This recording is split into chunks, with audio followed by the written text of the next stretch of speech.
இப்போ ஹோமியோபதி மருந்துனா என்ன முதல்ல? ஏன்னா நிறைய பேருக்கு என்ன நினைப்பாங்கன்னா, ஓ ஏதோ இந்த நம்ம சித்தா, ஆயுர்வேதா, ஹோமியோபதி எல்லாம் ஒரே வகையான மருந்துகள் அப்படின்னு ஒரு எண்ணம் இருக்குது. அப்படி இல்லாமல் ஹோமியோபதி மருந்து அப்படிங்கிறது ஒரு தனித்துவமான ஒரு மருத்துவ முறை அப்படிங்கிறது எத்தனை பேருக்கு தெரியும்னு நம்மளுக்கு தெரியல. ஸோ இதோட சிறப்புகள் என்னென்ன அப்படின்னு நான் சொல்கிறேன். இந்த ஹோமியோபதி மருந்துகள் வந்து முதலாக ஜெர்மன் நாட்டில் டாக்டர் ஹனிமேன் அப்படிங்கிறவர் தான் இந்த மருத்துவ முறையை உண்டு பண்ணாங்க. அவங்க பேசிக்கலாக ஒரு அலோபதி மருத்துவர். அவர் இந்த ஹோமியோபதி மருத்துவ முறையை உண்டாக்கி அதுக்கப்புறம் இந்தியாவுக்கு வந்து இந்தியாவில் இப்போது ரொம்ப பிரபலமாயிட்டு வருது.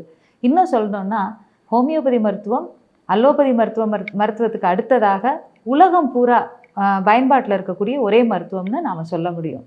ஏன் அப்படின்னா மற்ற மருத்துவ முறைகள் வந்து அந்தந்த நாட்டுக்கு அப்படிங்கிற ஒரு லிமிட்டேஷன் இருக்குது. பட் ஹோமியோபதி மருத்துவத்தை உலகத்தில் உள்ள பல நாடுகள் அங்கீகரித்து எல்லா நாடுகள்லையுமே அதை ப்ராக்டிஸ் பண்ணலாம். ஸோ நீங்கள் எங்கே போனாலும் ஹோமியோபதி மருந்துகள் கிடைக்கும்.